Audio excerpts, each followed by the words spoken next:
وإذ قال ربك للملائكة إني جاعل في الأرض خليفة أتجعل فيها من يفسد فيها ويسفك الدماء ونحن نسبح بحمدك ونقدس لك أشهد أن لا إله إلا الله وحده لا شريك له وأشهد أن محمدا عبده ورسوله حبيبنا وشفيعنا ونبينا محمد صلى الله عليه وسلم خاتم النبيين وعلى آله وصحبه والتابعين بإحسان إلى يوم الدين.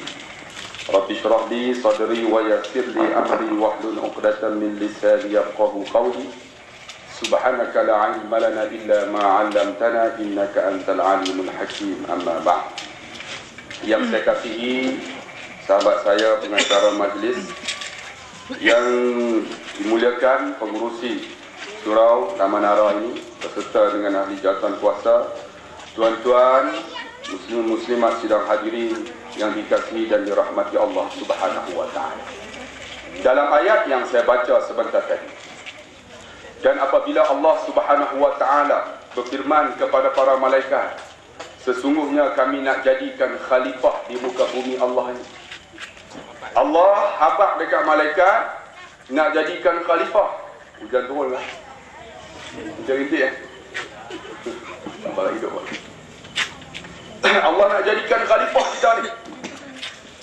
Tuan-tuan, saya khalifah. Bila kata khalifah, lalu malaikat kata, ataj'alu fiha man yufsidu fiha wa yasfiku dima. Tidakkah kamu jadikan khalifah nanti mereka itu akan melakukan kerosakan dan menumpahkan darah? Dia kata melakukan kerosakan dan menumpahkan darah. Malaikat kata, tuan-tuan, macam mana malaikat tahu sedangkan malaikat tak pernah tengok lagi Nabi Adam alaihissalam? Lalu ulama menafsirkan, dia kata mungkin sebelum Nabi Adam ini ada makhluk lain lagi yang sama dengan Adam, yang Allah jadikan, yang mereka ni juga melakukan kerosakan dan menumpahkan darah. Jadi bila nak jadikan Adam, malaikat kata, ataj'alu fiha may yufsidu fiha wa yasfiku dima. Mereka itu melakukan kerosakan dan menumpahkan darah. Jangan masuk apa? Basah ni. Saya tak faham, saya tak faham. Tuan-tuan. Ni video dia. Jadi alhamdulillah, kita ni khalifah ni. Ada muka handsome, ada tak handsome, ada cun, ada tak cun.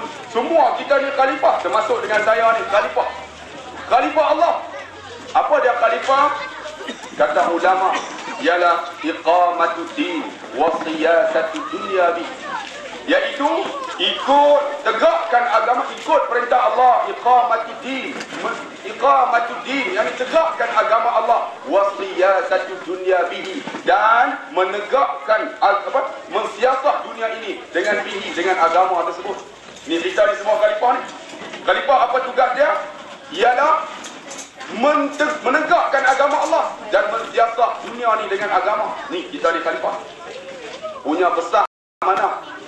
Khalifah Allah sebut, inna aradna al-amanata 'ala as-samawati wal-ard wal-jibal fa abayna an yahmilnaha wa ashfaqna minha wa hamalaha al-insan innahu kana zaluman jahula. Sesungguhnya amanah khalifah ini diberikan kepada bukit bukau, gunung ganang, fa abayna an yahmilnaha. Mereka tak mau menerimanya kerana tak mampu nak tanggung ni amanah ni, khalifah ni. Sedangkan manusia itu bila diberi amanah mereka terima, sedangkan manusia itu zaluman jahula. Ni kita ni zalim, dalam zalim bodoh orang. Tuan-tuan, kita ni zalim dan bodoh. Diberi amanah pegang khalifah, nak takbir dunia. Kita ni zalim. Dah zalim bodoh. Bukan saya kata, Quran sebut kita ni bodoh. Apa dengar nak belagak? Kita ni zalim dan bodoh. Sebab itu dalam ayat yang lain Allah kata apa? Kita selain daripada zalim, selain daripada bodoh, kita ni juga innal insan khuliqa halu'a. Allah jadikan manusia ni keluh kesah dan fikir. Wa idza mas'al syarru jazua. Bila Allah timpakan kesusahan, dia gelabah bewak. Tahu gelabah bewak? Dia Allah gelabah bewak, nak kata macam mana? Tengah baca tahu gelabah bewak, dia lalu kot jalan kan. Bila kita nak kereta dia tak lari. Elok kesenangan, gelabah bewak. Wa idza masal khairu manu'a. Bila Allah bagi kita kesenangan, manu'a, hikir, kedekut. Tu sifat manusia. Apa dia? Zalim, bodoh, gelabah bewak, kelong kesah dan kedekut. Ilal musalli, kecuali ilal musalli, kecuali orang yang bersembahyang. Tuan-tuan tengok, kita ni amanah cukup besar ni, tapi kita ni zalim, kita ni bodoh, kita ni kelong kesah, kita ni kedekut. Masya Allah, diberikan amanah untuk pegang ni kita ni. Sebab tu tuan-tuan, amanah tuan-tuan ni cukup besar, termasuk dengan saya ni. Sebab itulah saya nak cerita tuan-tuan satu peristiwa yang disebut dalam kitab. Kita ni yang diberikan amanah besar, kita juga disediakan dengan apa? Yursalu alaikuma syuabun min narin wa nuhasun fala tantasiran. Allah hantarkan kepada kita, iaitu alaikuma. Alaikuma tu apa? Ibnu Katsir kata guma tu, dua tu ialah manusia dan jin. Hantarkan kepada alaikuma, kedua mereka, iaitu jin dan manusia. Apa dia? Iaitu cairan daripada api neraka. Tuan-tuan, kita ni yang khalifah besar amanah ni, Allah sediakan kita api neraka. Dan wanuhasun, iaitu cairan daripada tembaga. Fala tantasiran, pada hari itu kamu tak ada penolong. Ni kita ni khalifah cukup hebat, kita kata hebat. Tetapi Allah sedia dekat kita ialah cairan api neraka dan cairan tembaga yang mendidih untuk membakar kita.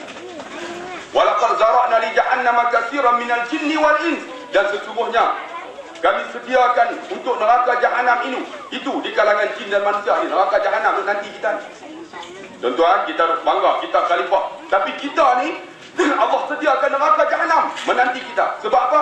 Lahum qulubun la yafqahuna biha. Mereka ada hati, tapi hati mereka tidak faham. Hati tak faham, bukan hati. Saya baca menafsirkan hadis. Inna fil jasadi mudghatun. Di dalam tubuh manusia ni ada ketulan. Iza salahat salahal jasadu kullu. Bila sihat, sihat gumpalan itu. Wa iza fasadat fasadal jasadu kullu. Kalau sakit, sakit gumpalan itu. Ala wa ya qalb. Ketahuilah gumpalan itu hati. Hati kita ni. Hati kita bukan sakit. Kalau sakit senang tuan-tuan, tetapi bedak dia ambil cuci. Cuci dengan alkohol, elok buah balik. Dah, bukan hati. Sebab dalam manusia ni ada dua, rohani dan jasmani. Ni jasmani kita sakit. Tuan-tuan sakit kepala, tuan-tuan pergi beli Panadol. Beli apa? Actifast. Makan sebiji lega.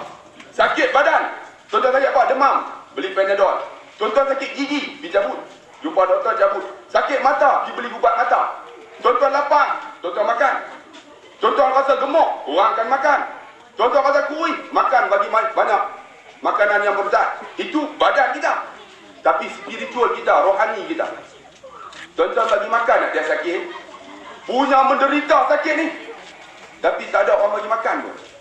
Tuan-tuan tak cari makan, menderita tak kira dah, sakit rohani, tapi kita tak bagi makan dia. Sebab itu manusia tengok muka dia cukup cantik, badannya punya sendok kan, sendok kan, tapi tak boleh datang sembahyang. Sebab apa? Jiwa dia sakit. Bagaimana nak cuci jiwanya yang sakit ini? Tuan-tuan, program macam ni lah, program agama ini. Sebab tu tuan-tuan, selepas lagi saya akan pasang tuan-tuan satu suara daripada kubur. Pernah dengar tak suara daripada kubur? Siapa yang pergi dengar kuliah saya di masjid Mematang Pasir, dia akan dengar suara daripada kubur. Iaitu ada seorang profesor daripada Rusia, dia kaji tentang earthquake, gempa bumi. Dia buat masuk satu alat dalam bumi, tiba-tiba dia dengar daripada bumi itu bukan seorang teriak, jutaan manusia sedang diseksa. Jutaan manusia, saya tak dengar. Jadi tuan-tuan tunggu jangan lena. Hampa lena, balik dengan telefon. Dia nak abang Sebab apa? Kita ada jiwa kita ni kena cuci sebab sakit. Sakit dia apa? Dengan ada program macam ni tuan-tuan. Tapi tengok, taman ni ada berapa orang? Agak-agak ada 200 kan? Yang main 2, 3, 4, 5. Boleh kira. Tu termasuk dengan malaikat ke ni? Ada adalah 500 dengan budak-budak. Yang lain mana api? Mereka duduk tidur. Sebab apa? Jiwa mereka sakit. Jiwa mereka sakit, walaupun badan mereka kuat, tapi tak mampu datang surau. Tuan-tuan, walaupun ada sakit, ada lemah jantung ada, kenciman pun ada, tapi tuan-tuan boleh datang. Sebab apa? Sebab jiwa tuan-tuan telah dicuci. Cara nak cuci dia apa? Dengan ilmu. Ilmu. Ni kita buat program ilmu ni untuk cuci jiwa. Tapi tengok ada orang sembang darah tengok. Sebab jiwa dia kotor. Nampak? Dia gelak darah. Sebab dia jiwa kotor. Patutnya dari mana tahu ni ya? Kalau nak gelak, boleh pergi belakang. Ganggu orang. Sebab apa? Jiwa kotor. Sebab tu kena ada program ilmu tuan-tuan. Bila ada program ilmu, alhamdulillah menyuci jiwa kita. Bila cuci jiwa, baru ada kekuatan. Saya nak cerita tuan-tuan, ilmu ni bukan kena pi tunggu ustaz mai ceramah. Dah, ilmu kita kena pi cari. Ilmu bukan terletak pada anggota badan yang cantik. Ilmu bukan kepada serban yang besar, bukan kepada jubah. Tapi ilmu tuan-tuan kena pi cari. Saya nak cerita tuan-tuan, baru ni saya dekat K4 pergi sembahyang Maghrib. Bila pergi sembahyang Maghrib tu, kita pun hempak sejadah. Bila hempak sejadah, kita pun nak takbir, tengok-tengok ada seorang Pak Haji pakai serban. Pakai serban, kita tengok, Pak Haji ni pakai serban ni. Kita tengok mesti berilmu punya orang ni. Kata pakcik, sila pakcik jadi imam. Dia pun, kita pakai baju t-shirt saja. Jadi dia pun nak jadi imam. Dia pun keluar handphone. Dia letak tepi. Bila letak tepi, dia pun Allahu Akbar. Oh, kita tengok Pak Haji ni orang berilmu ni. Kemudian dia pun Bismillahirrahmanirrahim. Alhamdulillah. Baca pun sedap juga. Kita pun baca. Habis ya amin. Lepas tu dia baca surah, dia pun rokok. Dia rokok. Dia i'tidal. Telefon bunyi. Cintaku bukan di atas kertas. Siti Nurhaliza. Bukan pasal Siti Nurhaliza tu. Rupanya dia sami Allah liman hamidah, tangan dia tak turun, dia duduk standby dekat batin tu. Allah. Ton dia tekan. Hello. Aku tengah sembahyang ni. Nah. Dia jawab dalam telefon tengah duduk sembahyang. Saya kata ni pakai serban. Tapi jawab ketika sembahyang dalam telefon. Ni apa cerita ni? Dia kata ni mesti orang tua ni merapu ni, saya pun mubarakah, saya sembahyang habis. Bila siap habis sembahyang, dia pun habis. Bila habis, saya kata, pakcik, tadi pakcik sembahyang, pakcik cakap dalam telefon kan? Dia kata, aku cakap sikit dah, tak boleh lah. Aku tengah sembahyang lah. Saya kata, pakcik cakap sikit, pakcik cakap dalam bahasa Melayu. Batal sembahyang pakcik? Batal kan dia? Tu dia, tengok serban.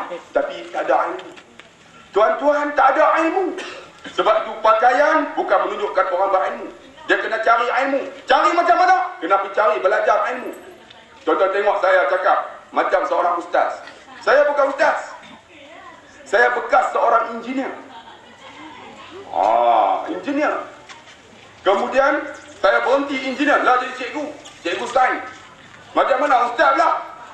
Saya ambil 4 sanawi. Tuan-tuan tahu 4 sanawi? Saya ambil 4 sanawi, saya dapat jahit jildan. Bukan jahit tadan. Bila dapat jahit jildan, saya sambung. Saya ambil diploma bahasa Arab. Bila dapat diploma, saya minta tauliah majlis agama. Dia bagi tauliah untuk jadi guru takmir. Jadi malam, ustaz lah. Malam ustaz. Siang cikgu. Oh, pedih kepala. Sebab apa? Ilmu tuan-tuan. Bila ada ilmu, kita boleh cakap agama. Kita boleh cakap tentang sains. Sebab apa ilmu? Bila ada ilmu inilah menyucikan jiwa manusia. Sebab tu orang yang berilmu bukan pakaian. Orang berilmu bukan muka yang cantik. Tapi dia kena belajar ilmu. Bila belajar ilmu, menyucikan jiwa dia. Bila cuci jiwa dia, maka bila jiwa dia dicuci, maka akan keluarlah sifat takbur, sifat sombong, sifat ujub, sifat hasad dengki, sifat apa nama sum'ah, sifat yang mazmumah keluar habis sebab ada ilmu. Tetapi kalau tak ada ilmu, dia ada sifat takbur. Tuan-tuan boleh balik bukan? Apa duk dengar dengan engineer ni? Tuan boleh balik kalau ada sifat takbur. Sebab tu Nabi kata la yadkhulul jannah, tak masuk surga man fi qalbihi misqala dzarratin min kibrin. Siapa dalam hati dia sebesar zarah ada sifat takbur. Takbur tuan-tuan. Kita duk main mengaji ni, duk main dengar ceramah ni, nak buang sifat ni. Sifat takbur ni, sifat Aku hebat ni. Siapa ada sebesar zarah tak masuk syurga? Cuba tuan-tuan tengok, ada tak dalam diri kita? Kadang-kadang ada amai kan?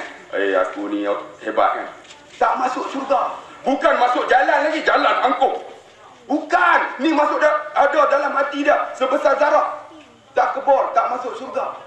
Masya Allah.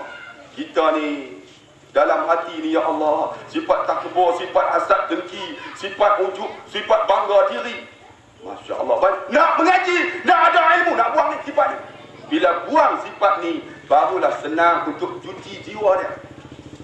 Bila cuci jiwa dia senang, maka dia senanglah untuk ibadat kepada Allah. Semayang pun Allahu Akbar, khusyuk ya. Tapi kita semayang Allahu Akbar, mula-mula okey, lepas tu kepala nyok sebatang. Pinang tunggai, alus letak, typing. Tengok-tengok, loh habis dah. Sebab apa? Jiwa dia kotor. Jiwa dia tak dicuci. Sebab tu kena ada ilmu, tuan-tuan. Kena ada ilmu. Saya nak kata ilmu bukan kepada pakaian. Pernah saya nak kata, tuan-tuan, ada seorang Tok Bilal. Kadang-kadang Tok Bilal, Tok Imam baru ni di satu tempat. Dia baca khutbah. 2 minggu lepas saya pergi. Baca punya teruk. Dia baca apa? Pada bulan Ramadan itu. 2 Ramadan hari Jumaat. 17 Ramadan pun hari Jumaat. 17 Ramadannya dia pergi ambil hak 2 Ramadan. Dia ambil tak tengok dah. Alhamdulillah, hari ini kita baru menyambut Ramadan. Baru menyambut Ramadan apa? Ada 17 Ramadan dah. Dia baru baca hak 2 Ramadan. Lepas tu, ya ayyuhalladzina amanu kutiba alaikumus shiyam. Wahai beriman, diwajib atas kamu berpuasa. Lepas tu, bahawa. Tuan-tuan tahu dia baca bahawa apa dia? Bahawa orang-orang yang beriman itu, apabila mereka melakukan ibadah puasa, Allah akan memberikan ganjaran, iaitu milik Allah. Wa ana ajzibi. Dia sebut bahawa tu apa dia? Bahawa orang-orang beriman bahawa. Saya kata ni apa punya Pak Imam ni, orang beriman dia boleh kata bahawa. Sebab apa? Tak ada ilmu tentang ilmu agama Allah Subhanahu wa taala. Ambil hujan berlebat kan? Apa tak tahu itu bomba hujan? Contoh dah lagi dia turun lebat. Apa? Kita contoh lagi tak? Sebab tu kena ada ilmu. Sebab tu tuan-tuan, ilmu bukan pada pakaian. Ilmu kena tuntut. Pernah seorang Tok Bilal. Tok Bilal ni, saya nak cerita tuan-tuan, dia pukul 5 dia main dah. Dia main pukul 5. Pukul 5.30 mamak jual roti. Tuan-tuan tahu mamakan 786 kuartal rotan.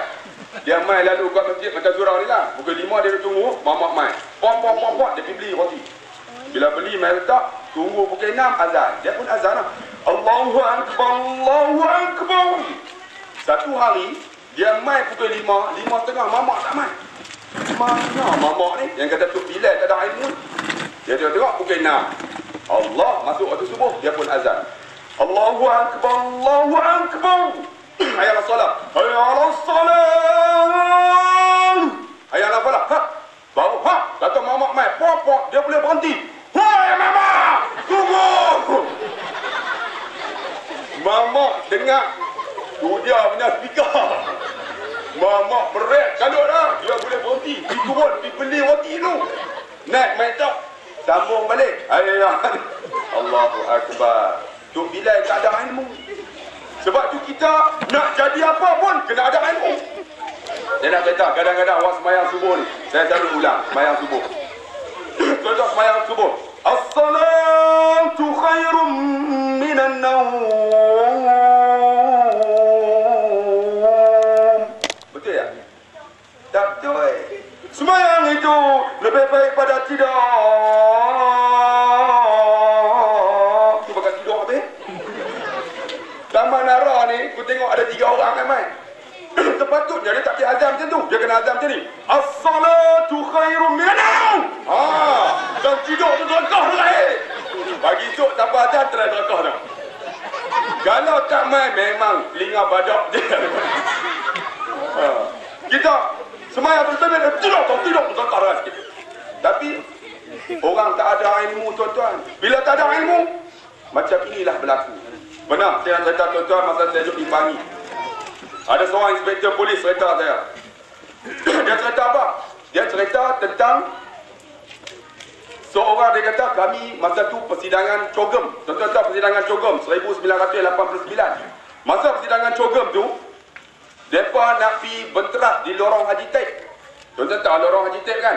Tempat ceramah agama, tempat baca Quran, tentang hafiz Quran semua tahu tu kan? Nampak gelap macam pernah pergi ni. Dia lah tempat tu, tempat pelacur, tempat pondan, tempat macam-macam tu. Pasal pondan dia cerita tuan-tuan. Baru ni mereka panggil saya ceramah dekat apa nama Bagai Jam tu kan. Lepas tu kami pergi makan lah di lorong Haji Taib. Apa lorong Haji Taib lah? Di apa? Pantai Road tu, Pantai Road. Ada restoran tu makan lah, duduk makan dengan kawan. Satu dosa ada 3 orang. Game pondan. Mai lah, mai. Duk panggil member dah. Makan sebelah saya. Dia kata, Ustaz, tengok sebelah. Saya pun tengok betih kebu. Macam perempuan tak tengok rugi. Saya pun tengok juga lah. Saya pun tengok, Allah Akbar. Saya tengoklah, kita makan. Duk makan. Mereka pun habis makan. Bila habis makan, kata dengar. Alhamdulillah. Dia nak kontrol, betul nak tuduh halqom satu. Takkan kau nak Alhamdulillah. Mana dia balus macam lah. Saya kata kalau pondan juga. Tak boleh nak buat apa. Saya nak cerita, masa di persidangan Cogem tu, dia pergi benteras di lorong Haji Taib. Tuan-tuan tahu lorong Haji Taib, tempat maksiat. Nak jaga imej negara, masa tu banyak hotel-hotel di lorong Haji Taib. Jadi hotel itu, di bawah dia ni, Allah melacur banyak. Pondan-pondan pun banyak. Bila banyak, dia pergi buat benteras pukul 4 petang. Pergi semua geng-geng apa nama polis ni, bawa dengan Land Rover, turun, pergi kepung habis. Hei, jangan lari. Tempat ni dah dikepung. Pokok lari habis. Hak pondan tu angkat kain, lari punya deras. Kalau takkan jatuh jenis jantan, dia lari punya deras. Ada polis ligan tak dapat. Polis tu ada contoh. Dia balik kena punggung. Pondan tu kali. Hai, perayuk nanti jaga. Dia marah tu, saya tambah tu tak masuk. Dia ligan habis, semua kepung. Tak boleh lari. Tangkap habis. Ada penagih dadah. Semua naik atas Land Rover. Semua naik. Ada seorang duduk pening tu. Datuk, nak pergi mana ni? Mereka nak hantar pergi Terengganu. Di sana ada pusat tarbiyah. Ajar agama, lupa dadah. Hampa Terengganu. Datuk, line clear. Oh, ada seorang penagih dadah, line clear. Semua naik dengan kudi penuh naik Land Rover. Bawa pukul 4. Mereka geng-geng polis ni ada yang geng semayang juga. Mereka kata, kalau kita ikut dengan mereka ni, dengan kita pun tak semayang. Jadi kalau kita sampai Kuantan nanti pukul 7, kita semayang dulu. Bawa elok sampai pukul 7, dia berkata, hai hampa semua turun. Kita semayang dulu. Ada seorang tu tengah duduk pening. Datuk, semayang Datuk, line clear. Line clear lah. Ada seorang, Datuk, nak buat apa Datuk? Pergi ambil wuduk Datuk. Ada basuh perut, ada basuh kepala, ada basuh tangan, ada ikut juga Datuk. Dia kata, hang basuh lah apa pun, asal wuduk cukup. Bila setiap semua, tengok-tengok sebelah dengan azan. Allahu Akbar, Allahu Akbar. Pak Imam mai. Tok Bilal tak mai. Pak Imam ni kata, Datuk, ada siapa-siapa boleh azan tak? Dia kata, Ustaz, aku nak pergi tengok. Dia pergi tanya hak belakang dia ada ambil wuduk. Hai, hampa, siapa boleh azan? Ada seorang tu tengah duduk pening. Saya boleh, Datuk. Dia kata, ni hang duduk pening ni boleh tak? Bapak saya Bilal. Saya, line clear. Ada kata, hampir dia pun pergi lah. Kan masjid tu bila kita nak, dia ada buka. Terkejut, kawan terkejut. Kawan mau pegang. Tarik nafas. Allah Ta'ala. Dia pergi hantar Allah Ta'ala. Pak Imam ni tak, azan apa Allah Ta'ala ni? Orang azan Allahu Akbar. Pak Imam pipi. Hai! Pak Imam, ni apa azan Allah Ta'ala ni? Orang azan Allahu Akbar. Saya tahu Allah Ta'ala, Pak Imam. Dia kata, hang merapu ni yang orang tak ada ilmu ni. Bagi azan. Jadi Pak Imam azan. Bila siap azan, Pak Imam ni umur 76. Dia semayang yang qasar, ta'arud, ta'yin. Saja aku semayang maghrib 3 rakaat. Jadi imam kerana Allah Ta'ala duduk di depan. Yang penagih dadah tadi duduk di belakang. Mereka awal duduk di belakang. Yang orang kampung duduk di belakang mereka. Tu dia punya duduk pening. Pak Imam ni, dia usalli fardal maghribi 3 rakaat imaman lillahi. Allah. Niat tak masuk. Astaghfirullahalazim. Apa punya ni? Syaitan mana ni? Usalli. Allah. 2 kali dah. tak masuk juga. Dia pun astaghfirullahalazim. Dia buat kali ketiga. Usolli. Allah. Tak masuk juga niat. Orang tua-tua. Bila tak masuk, ni. Atuk Bilal Allah Ta'ala tadi dia fikir. Pak Imam. Pak Imam kata, kenapa? Bagi saya ada kan. Pak Imam kata ni hang azan Allah Ta'ala. Imam boleh kan? Azan Allah Ta'ala. Imam line clear. Hang naik. Dia kata. Dia pun naik. Dia pun buat macam Pak Imam kau. Astaghfirullahalazim. Astagfirullah. Dia pun Allah. Terus dia kiam. Habis kiam dalam 2 minit, dia kali Pak Imam. Tengok Pak Imam. Sekali ya. Pak Imam 3 kali, dia sekali ya. Itu apa? Orang tak ada ilmu. Macam ni sebagai contoh aja tuan-tuan. Tak ada ilmu, dia akan buat macam ni tuan-tuan. Sebab tu kita ni, nak cuci jiwa kita, kena ada ilmu. Bila ada ilmu, sembahyang dia dalam keadaan berilmu. Azan dia berilmu. Baca Quran dia berilmu. Sebab kalau orang yang tak ada ilmu, dia ikut suka dia nak buat sembahyang, ikut suka dia. Kita rasa macam pandai dah. Oh, pandai dah aku ni. Tiba-tiba main sembahyang tak betul. Puasa pun letang pukang. Apa nama, zikir pun tak pernah buat. Bila ada ilmu, alhamdulillah dia bagikan kekuatan. Sebab tu tuan-tuan, nak lahirkan manusia yang hebat, kena ada ilmu. Ni anak-anak kita ni. Saya baru ni ceramah tuan-tuan di satu tempat. Untuk pegawai-pegawai nak pencen. Kita pun pergi ceramah. Ceramah-ceramah, habis ceramah. Mereka ingat saya nak bercerita pasal projek-projek. Rupanya saya bercerita tentang mati. Terkejut. Pakcik-pakcik yang nak pencen. Habis semua ceramah, mereka menangis. Ada seorang tu habis menjumpa saya, dia peluk saya. Dia kata, Ustaz, pakcik umur berapa? 53. Dia kata, Ustaz, saya hanya tahu baca Fatihah. Umur 53, tahu baca Fatihah. Yang lain tak tahu dah. Dan baru ni saya ceramah di satu tempat di belah Penang. Buat di padang macam ni lah. Rumah dia tepi padang, tak boleh lari. Jadi terpaksa lah dengar ceramah. Habis dia ceramah, tersentuh jiwa dia. Dia main peluk saya. Dia kata, Ustaz, saya ni Quran tak hati baca. Semayang, saya tak pernah semayang. Berapa umur dia? 76. Nelayan. Pergi, pukul 5 bangun, pergi laut, balik, semayang. Muka ni tak ada seri langsung ni. Muka ni hitam. Saya tengok, ya Allah. 76, semayang, tak hati semayang. Quran, dia kata rumah saya Quran pun tak ada. Tu pun pasal dia dengar rumah dia tepi padang. Masya Allah, saya kata. Ada juga manusia macam ni. Tuan-tuan duduk taman, tuan-tuan nampak hebat lah. Ramai orang yang ada ilmu. Cuba tuan-tuan pergi kampung. Ni di state baru ni, saya pergi ceramah. Saya tanya pelajar-pelajar ni macam ni. Siapa tak semayang subuh? Majoriti yang tak dengar. Pelajar-pelajar. Bapak-bapak mereka penulis getah. Bila tanya pendapatan, 3,000 sebulan. Pendapatan penulis getah lah. Sekilo RM3 bang. Anak-anak tak semayang. Sampai teratur punya teruk. Sebab apa? India. Melayu. Melayu ke India? Ingat India. Tu merah nam kya hai?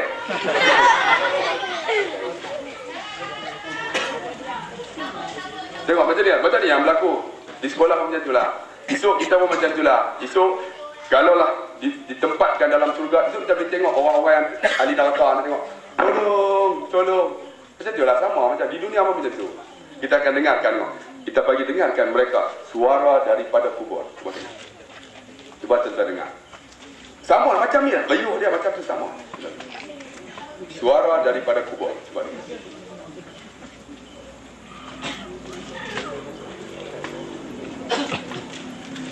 Kita dengar. Suara dia tutup lah.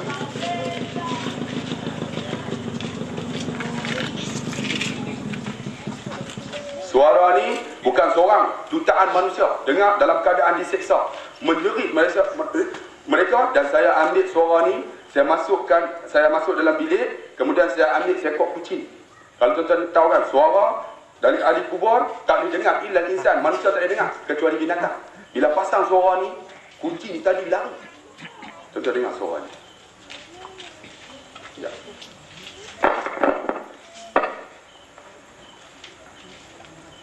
Suara daripada kubur. Jutaan manusia sedang diseksa.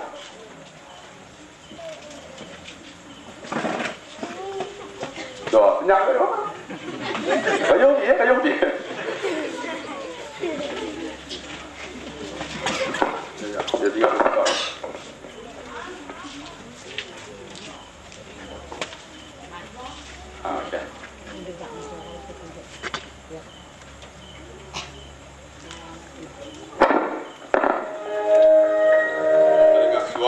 daripada kubur.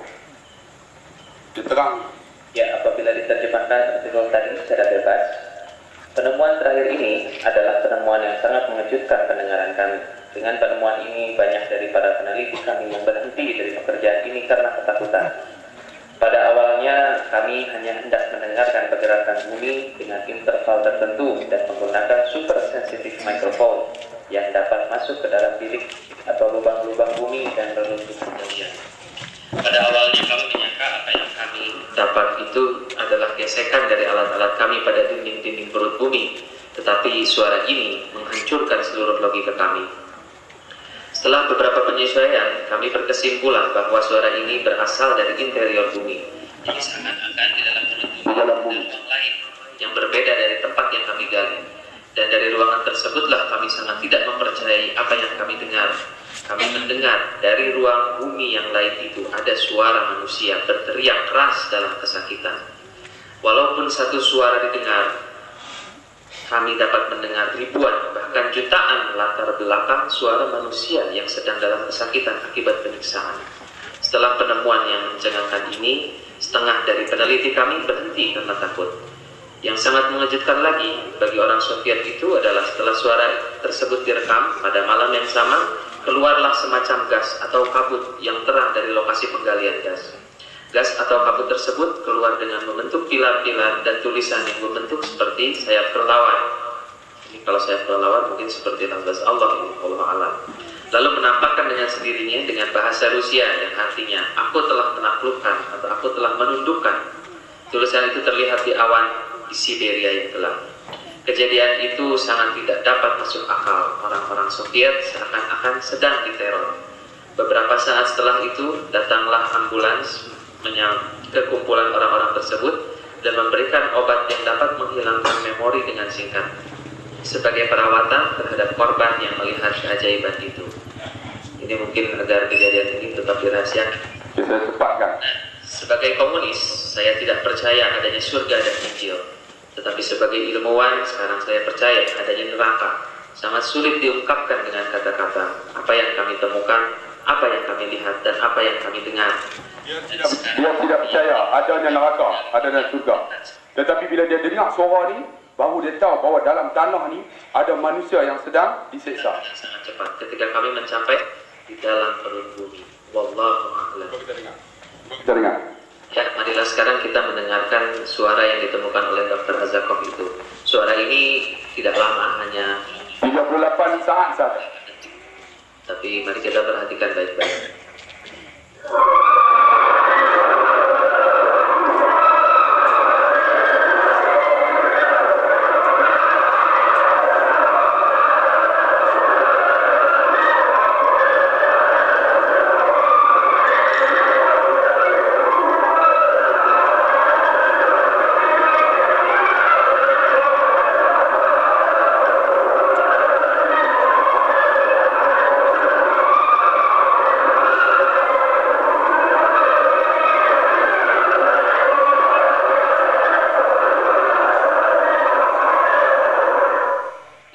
Suara tadi, kalau kita perhatikan di tengah-tengah tadi ada suara yang menyerukan Allahu Akbar. Perhatikan pada bagian ini. Kita ulangi sekali lagi. Kita ulangi sekali lagi. Dan juga dari akhir bagian ini terdengar suara Allahu Akbar. Sekali lagi kita dengarkan. Sekali lagi.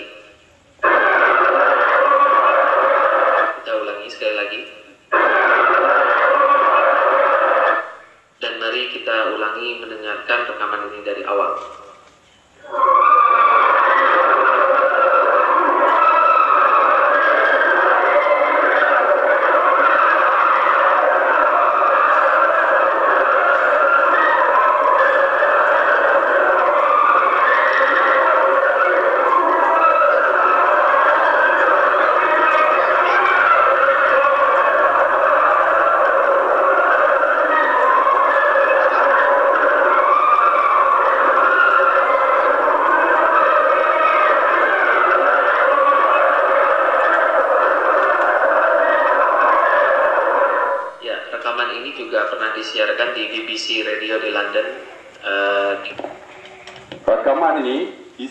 disiarkan oleh BBC dan juga Al Jazeera Al Arabiah.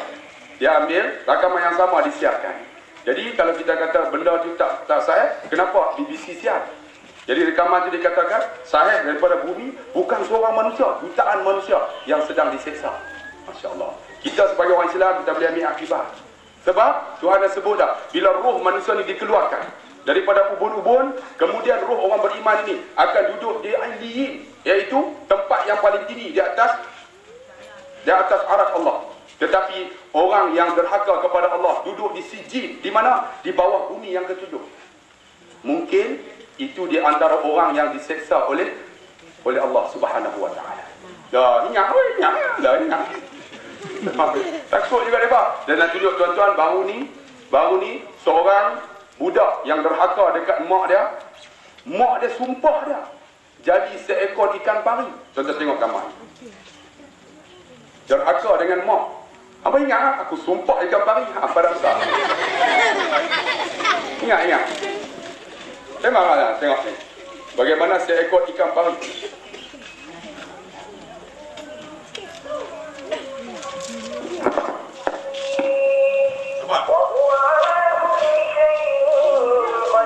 Sebab dia ekor ya. Ini tangan ya. Tangan. Ini muka ya. Tengok.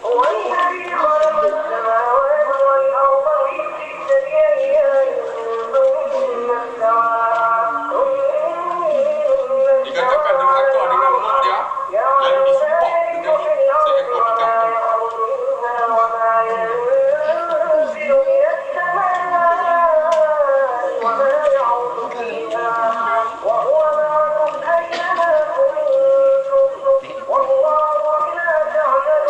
Bukan gambar yang keras, gambar yang bergerak. Dan baru ni tuan-tuan, kita dikejutkan dengan satu gambar yang diambil di Arab Saudi, iaitu satu makhluk yang dijumpai kepala dia. Kepala dia tu sebesar kemah ni. Tuan-tuan tengok gambar. Bukan saya nak cakap bohong, kita tengok gambar. Kepala dia sebesar kemah.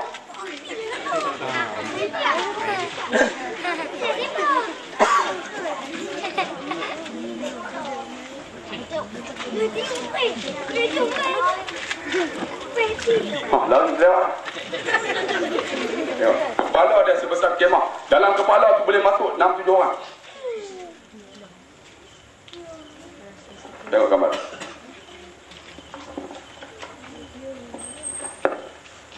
Nampak? Nampak?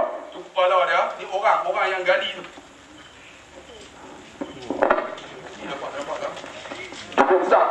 Dikatakan ini orang daripada zaman Nabi Adam alaihissalam. Sekarang perjumpaan yang cukup pelik. Dan baru ni, bagaimana seorang perempuan yang dimasuki oleh syaitan, jin, kemudian didakwah oleh seorang ustaz, menyebabkan dia masuk Islam. Kita tengok. Lah ni pelik-pelik semua jumpa.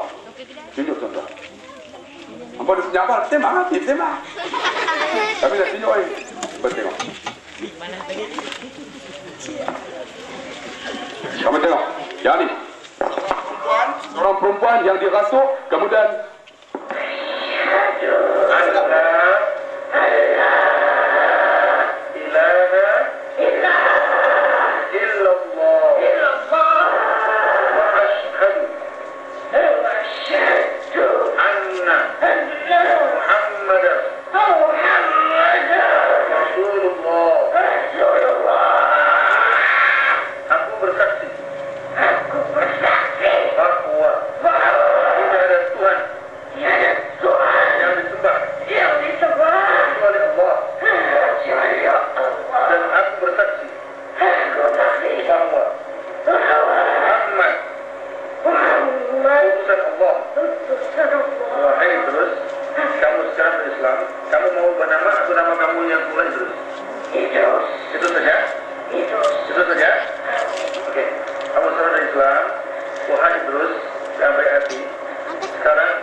tengok, jin pun terima Islam.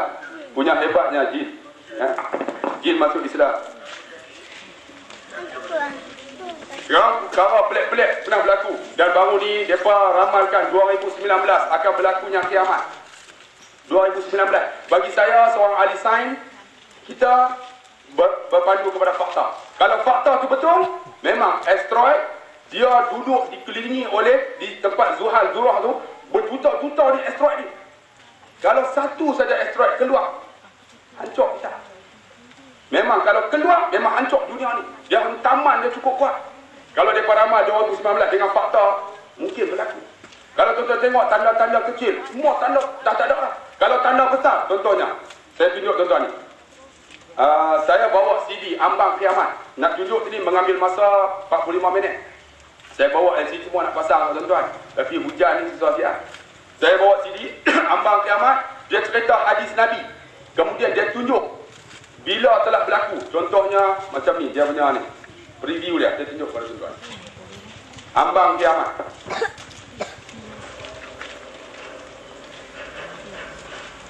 Ini preview.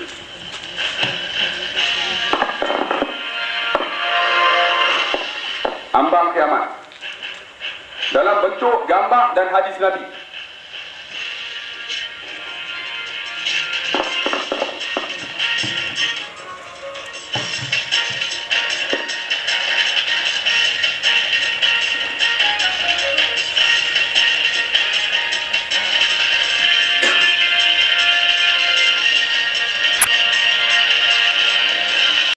Ambang Kiamat dan kedatangan Imam Mahdi.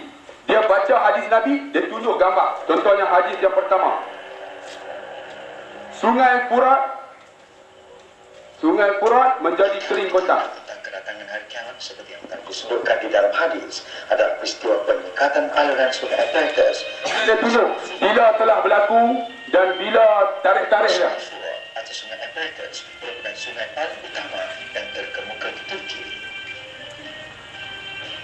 Sungai ini menjadi saksi kepada satu peristiwa. Kalau tunjuk tuan-tuan, lemah saya baca. Tapi tuan saya, kalau boleh tuan-tuan belilah CD tu, bukan untuk saya.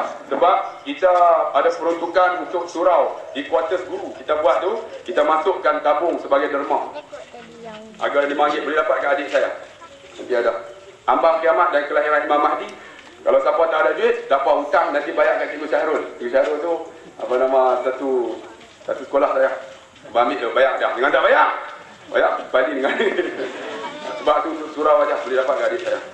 Tuan-tuan tengok, tanda-tanda kiamat juga hampir dah. Tapi tengok orang tak ada ilmu. Orang buat tak tahu aja. Maksiat berlaku. Ni malam ni, cuba apa naik motor pergi jalan tu. Dekat jambat yang tak buka lagi tu. Penuh.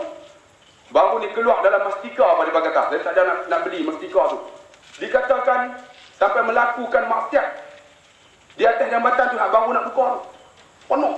Tak percaya, cuba tuan-tuan naik motor malam ni. Ni hujan-hujan ni pun penuh. Orang anggap biasa. Sebab apa? Mereka anggap perkara ini yang kiamat ni tak akan berlakunya. Anggap mereka umur panjang. Sebab tu kita orang yang beriman. Allah bagi ilmu kat kita. Bila ada ilmu, maka ada iman.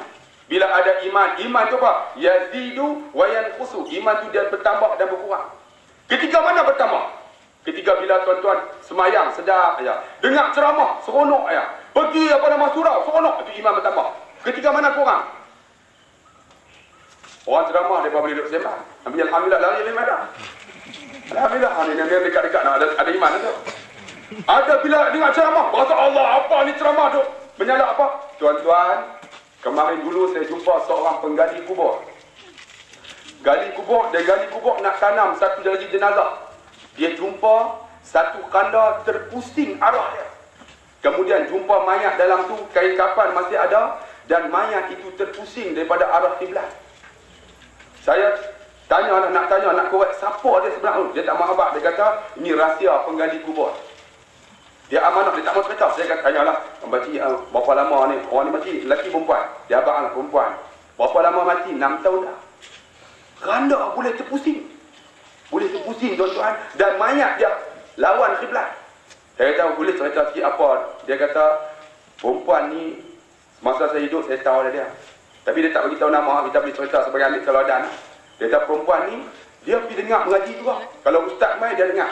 Tapi balik, dia Dia peleceh. Ustaz ni sembang bohong lah. Semua ni bohong semua ni. Dia balik situ. Akhirnya dia tolak ustaz yang menyampaikan kebenaran. Tuhan palingkan dia dalam kubur. 6 tahun dah dia ditanam. Kemudian bila buka, kanda dia terpusing. Dan mayat dia terpusing daripada arah kiblat. Tuan-tuan, ni baru ni di Masjid Bangui. Satu mayat nak dikuburkan. Korek-korek kubur, jumpa dalam dia Haji Muhsin. Dia sebut nama Haji Muhsin. Korek-korek kubur. Kubur tu bila korek, jumpa mayat dengan kain kapan dia, dengan bantai yang letak tu tak belai. Termasuk dengan kain kapan dia. Tuan-tuan tahu berapa lama Haji Muhsin ni mati? 17 tahun. Tuan-tuan buka dalam internet. Iaitu bapa saudara kepada Ustaz Nasri. Sekarang dia kerja BPD.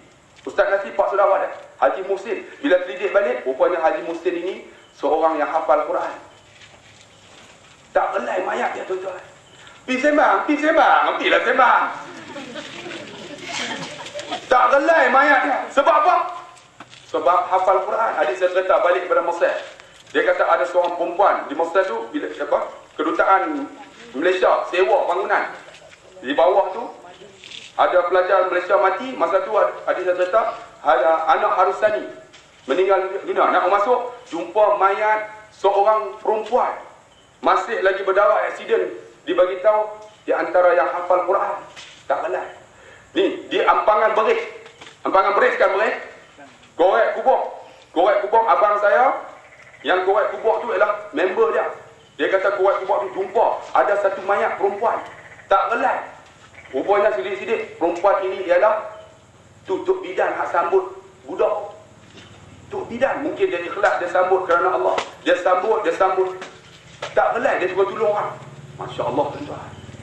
Sebab tu kita ingat, dunia ni kita buat maksiat. Dunia ni kita buat apa yang bertentangan dengan Allah. Allah balas dah. Hampa jaga.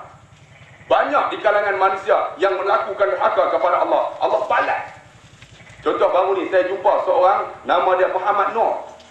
Dia ajak ustaz jom pergi ceramah dekat Penang. Dia kata buat apa? Jomlah ustaz. Mula saya tak kenal, dia telefon ya. Saya pun kata nak tunggu tak mana? Tunggu dekat surau Betam. Saya pergi tunggu. Mana Mak Nur ni? Habis sembahyang asar dia jumpa saya. Pakai baju biasa. Saya Mak Nur panggil ustaz ni. Nak pergi ceramah dekat Penang. Ustaz main apa? Saya nak kereta kancil lah. Apa ustaz tunggu dekat depan. Saya pun duduk tunggulah kereta dia. Saya ingat kereta dia pun kuat-kuat pun. Kan? Honda Accord ke Citra ke apa kan. Tato main Mercedes mata belalang. Hat 300,000. Main botis. Pakai baju RM10 lah. Kain pun gajah duduk lah. Kita gajah diri kan. Dia gajah duduk lah. Saya kata loh, pakai kasut pun RM10. Pakai Mercedes mata belalang. Lepas tu dia kata ustaz ikut saya. Bayanglah kancil dengan Mercedes ikut. Sama taraf kan. Mata belalang kau pun. Pergi sampai dekat Betang ni Golf Resort. Dia kata ustaz, dia pun tekan pintu, pak, terbuka. Dia kata ustaz, awak masuk dalam garaj. Dia pun tekan, pak, garaj kita buka. Dalam tu ada satu lagi Mercedes. Saya pun awak masuklah Mercedes saya, mata belalang kan. Masuk satu Mercedes. Allah, saya kata ya Allah, kancil dengan Mercedes tak sama taraf. Kemudian dia kata ustaz simpan, kita naik Mercedes saya. Dia kata ustaz masuk dalam rumah. Bila masuk dalam rumah, pijak ni ada sensor. Pijak, aircon, pum. Rumah apa pijak aircon dah kan. Pum, korek. Kipas bunyi dalam rumah lah. Ni pijak, pum, aircon. Saya duduk, televisyen tak ada. Saya kata, abang, televisyen tak ada lah. Dia kata ustaz, hidup saya dengan Quran saya. Hidup dia dengan Quran, orang yang kaya. Tuan-tuan kaya kan? Apa yang tuan-tuan ada? Apa yang saya ada? Tak ada apa. Dia seorang kaya, hidup dia dengan Quran. Dia kata ustaz, tadi saya baca Quran daripada Zuhur sampai Asar. Dalam akaun saya masuk 2 juta. 2 juta baca daripada Zuhur sampai Asar. Dalam hati saya, bagi aku sejuta, alhamdulillah. Aku jadi syaitan ni, syaitan. 2 juta. Saya kata abang kerja apa ni? Dia tak mahu abang. Saya nak tanyalah abang lah. Semua estate abang yang Mercedes semua ni dengan rumah ni berapa? Dia kata 6.2 million. 6.2 juta. Tuan-tuan ada 6.2 juta kan? Dia ada 6.2 juta. Rumah dia yang kedua ialah surau Bertam.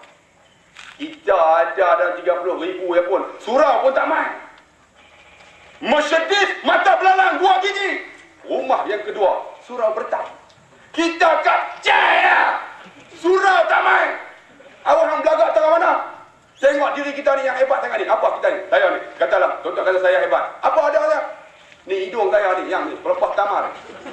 Dalam dia ada apa? Tai hidung. Ni telinga ni yang cantik ni. Dalam ada apa? Tai telinga. Mata tuan-tuan yang cantik. Dalam ada apa? Tai mata. Perut ada apa? Saya sebut lah, dia tahu. Depan ada apa? Tai juga. Belakang tai. Kuku, tai kuku. Ni, apa? Ni. Kulit yang cantik. Bila berpeluh 2 jam, ada apa? Daki. Ni. Rambut yang cantik. Atas ada apa? Kelembumuk. Atas ada apa, adik? Dalam rambut ada kutu. Hampa. Apa hebatnya manusia? Tak ada apa. Jadi nak bangga apa, tuan-tuan? Nak bangga apa? Cuba tuan-tuan tengok. Nak bangga apa? Apa yang sombong? Sebab tu yang patut sombong ialah Allah. Allah ketika mati semua manusia, dia kata, limanil mulk hadzal yaum. Siapakah raja pada hari ini? Lillahi wahidil qahar. Allah yang satu, yang maha agung, aku. Itu. Allah berhak sombong. Kita nak sombong apa? Hampa nak sombong apa? Apa yang ada? Tak ada apa. Sombong kita menunjukkan kelemahan kita. Betul tak? Contohnya, saya lah kata saya cerita dekat masjid. Saya jadi driver. Satu hari, bos saya kata, cik, mak, belak lah, nak ambil Mercedes kan? Mercedes dia bagi saya. Saya driver ya. Nak naik Mercedes, takkan nak pakai kemplikat. Saya pun bos tie. Pakai tie. Saya setrika baju, bagi lawa. Saya sikat rambut, bos kokten. Lalat hinggap, cepoh lalat tu. Kita bawa. Ni nak naik Mercedes kan? Ni, driver ya. Tapi bila nak naik Mercedes, kena naik smart. Kita pun bawa Mercedes. Bawaan. Kita potong kap cat. Saya kata, weh apalah kap cat ni, Mercedes sombong. Kap cat tu kata nak buat macam mana, ada kap cat ya. Kita naik dengan bangganya sombong. Potong teksi. Apa naik teksi? Ni, Mercedes. Teksi kata aku Mercedes, apa, teksi ya. Kita pun potong dengan sombongnya. Tapi driver ya. Tapi kita belagak sebagai bos. Tiba-tiba sampai satu jalan dekat Selekop. Paku payung 2 inci duk tunggu. Paku payung dia tak habak, tak mana dia nak tunggu dia. Kalau dia habak senang, kita boleh kona ke lain. Kona dia tunggu. Pup, patah kena tayar belakang, pecah. Mercedes dia tak pecah terus. Dia lambat sikit. Pecah. Masa tu sombong manusia. Buka pintu. Tayar yang sombong tadi. Terus pergi tengok, Allah pecah tayar. Pada ketika itu nak buat apa tuan-tuan yang sombong ni? Itu dia punya tahan. Abang, anak kapcai tadi. Abang, tolong. Kapcai tu nak tolong ke? Dia kata, pilah. Tadi hang rangi kat aku, nak minta tolong. Dia nak berhenti. Dia belah. Tengok, sombong manusia, menunjukkan kelemahan manusia. Lepas tu kita pun tahanlah. Pakcik, Desi nak berhenti. Desi kata, tadi hang angkat tangan kat aku, ni nak suruh aku berhenti, hang nak naik. Sorry. Desi pun, kita pada ketika itu nak buat apa tuan-tuan? Yang sombong tadi. Dengan tarik tai. Tarik tak tepi. Buka baju, tinggal baju perang lah. Kita baju perang. Saya bagi baju perang lah, baju singlet lah tu. Baju perang, kami dulu kalau baju perang tu buat semua berita raya. Bila raya ya, orang tua pening. Habis baju perang tu, buat semua berita. Ni tinggal baju perang. Tu dia, seluar, Sintil lipat sampai dekat lutut. Pergi cari jack. Buat keluar tayar spare. Letak. Pum. Tu dia punya pulas. Kan? Tadi bos, sekarang apa? Hanyalah seorang pencecer buka tayar. Tu dia buka-buka. Tiba-tiba cuba tuan-tuan bayang ada seorang naik motor berhenti di belakang. Dia nak tanya apa kat tuan-tuan? Yang tuan-tuan sombong tadi. Dia tanya apa? Abang duduk seorang ke? Buat kerja seorang ke? Kita pun gali. Dia tanya apa dah? Abang, bos mana? Dia akan tanya, bos mana? Kan? Bos mana? Dia tanya kita bos ni. Ni kita ni bos ni. Atau dia tanya, bos mana? Takkan kita nak kata, aku bos. Bos dapat tu dia punya. Tengok tuan-tuan. Sombong manusia menunjukkan kelemahan manusia. Nak sombong apa-apa ada kita. Sebab tu tuan-tuan, penuhilah surau yang cantik ni tuan-tuan. Dengan program ilmu. Baik, contoh ramai. Bila yang ada ni, orang yang berilmu, itu juga hebat. Kita lahirkan orang yang berilmu. Orang yang ada ilmu, bukan saja ilmu, beramal dengan ilmunya. Sebab tu kita ni kadang-kadang tersilap. Sebab tu Nabi kata, kullu ibnu Adam khata'un. Setiap ibnu Adam ni khata'un, melakukan kesalahan. Ada silap. Wa khairul khata'in at-tawwabun. Kalaulah silap, taubatlah tuan-tuan, taubatlah. Tuan-tuan, kita ada tak kita sebut, ya Allah, ampunlah dosaku ya Allah. Ada tak tuan-tuan bertaubat? Kita ni ada ilmu tapi tak pernah sebut bertaubat kepada Allah. Ada tak tuan-tuan sebut tubna ila Allah wa raja'na ila Allah wa nadimna ala ma fa'alna? Ada sebut tak? Tak ada. Sombongnya kita dengan Allah.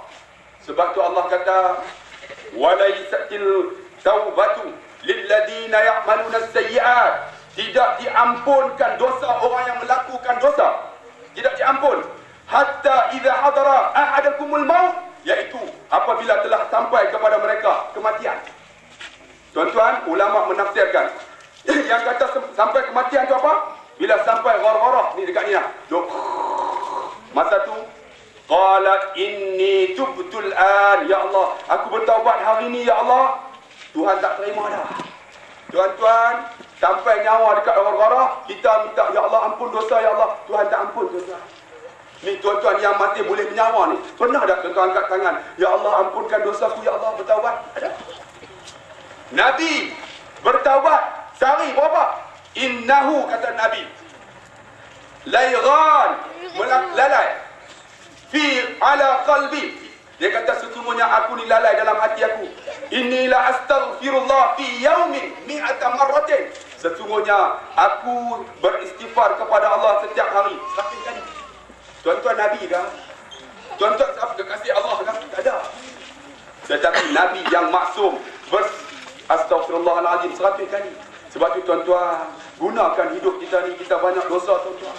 Kita dah tak ada ilmu, kita kurang ilmu, buat maksiat. Bertaubatlah kepada Allah. Bertaubat macam mana?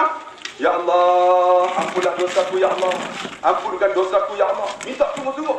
Sebab tu kata Imam Ghazali, taubat ni ada 3. Pertama, taubat orang awam. Dia melakukan maksiat, berzina, dia minum arak, dia berjudi dan sebagainya. Taubat, dia kena sebut, ya Allah, aku pernah berjudi, ya Allah, ampunkan dosaku. Kena taubat sungguh-sungguh.